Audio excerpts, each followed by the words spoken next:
नमस्कार, आप देख रहे हैं नेशन न्यूज 24 और मैं हूं आपके साथ नीलोफर अंसारी। आइए नजर डालते हैं आज की ताजा खबरों पर।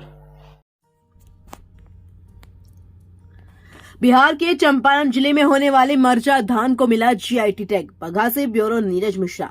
नवादा, भागलपुर, मुजफ्फरपुर और दरभंगा जिले में होने वाले मगही, पान, जर्दालू, आम, कतरनी, चावल, लीची और मखाने के बाद चंपारण के मरचा धान को मिला जीआईटी टैग।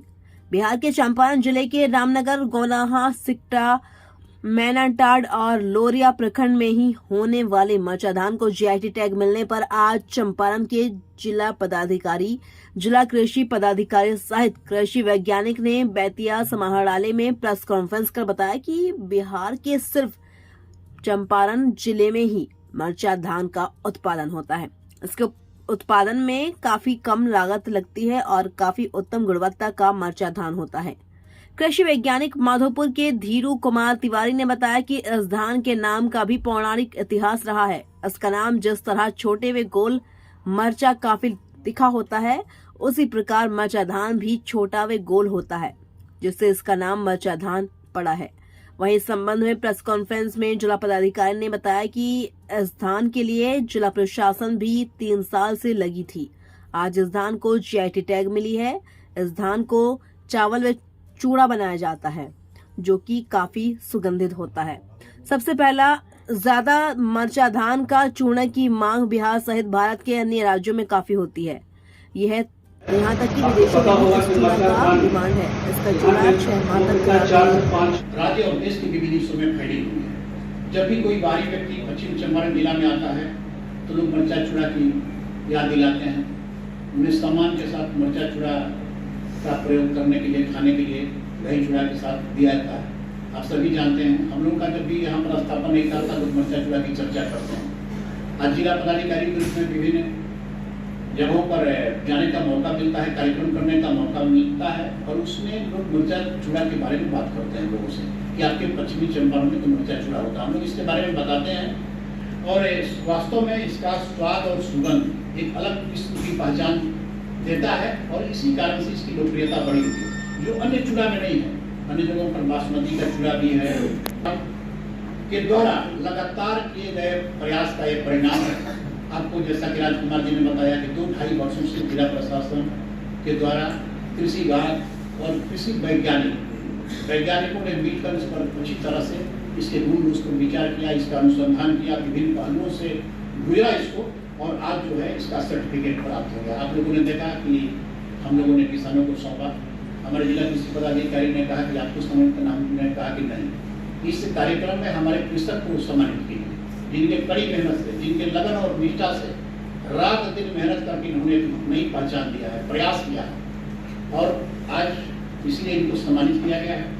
और आज आपका और दायित्व बढ़ जाता है कि अन्य किसानों के साथ सम्मिलित होकर के उनको जोड़ करके इसकी महत्ता को बताएंगे, क्योंकि आपकी पहचान मिली है।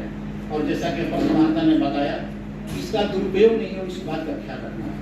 लेकिन संक्षिप्त में इसके विषय वस्तु को लेकर हम लोगों ने प्रेस कॉन्फ्रेंस जो आयोजित किया, इसके बारे में बता देना चाहता हूँ कि मरचा धान बिहार के पश्चिम चंपारण जिले से, अर्थात जिस जिले में हम लोग हैं, स्थानीय रूप से पाए जाने वाले धान की एक विशेष सुगंधित किस्म है।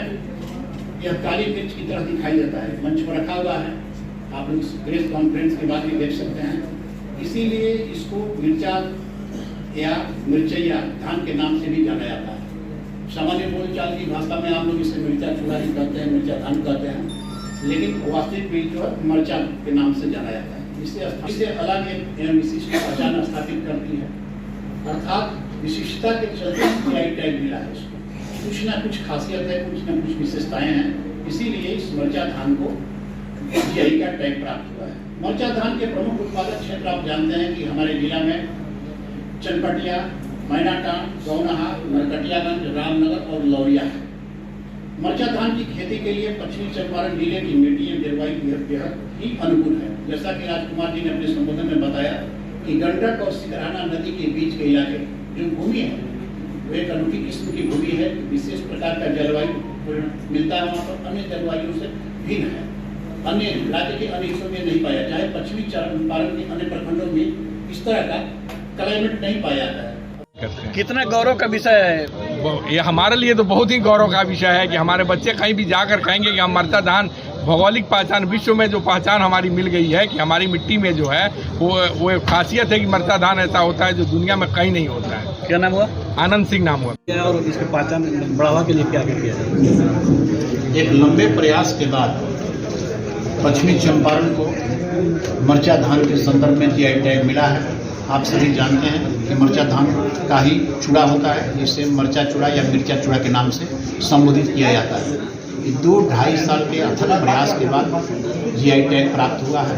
यह पश्चिमी चंपारण के लिए गौरव की बात है, यहाँ के किसानों के लिए गौरव की बात है और किसानों की इससे समृद्धि बढ़ेगी। अन्य किसान भी इससे प्रेरित होंगे और इस दिशा में सार्थक प्रयास करेंगे। जिला प्रशासन एकदम कृत संकल्पित है कि ऐसे प्रगतिशील कृषकों को हर संभव सहयोग किया जाएगा ताकि उनके समृद्धि में किसी प्रकार की कोई बाधा उत्पन्न नहीं हो। यह आज का दिन सौभाग्य है पश्चिम चंपारण के लिए और गौरवशाली इतिहास बना आज के दिन इस बिहार के लिए कि पश्चिमी चंपारण के किसानों ने अपने कड़ी मेहनत के बदौलत जो लगातार 20 वर्षों से इस मरचा धान की खेती करते थे, आज उनको सफलता मिली है, आज प्रसन्नता हुई है और इसके लिए और बेहतर तरीके से लोग अपना धान का उत्पादन करेंगे और राज्य ही नहीं देश के कोने कोने में अब मरचा चूड़ा की आपूर्ति होगी। यहाँ से यहाँ के कृषकों का उत्थान होगा, यहाँ के कृषकों की आर्थिक उन्नति में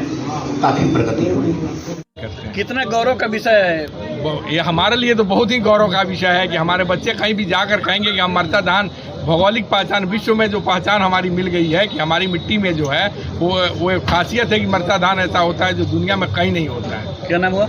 आनंद सिंह नाम हुआ।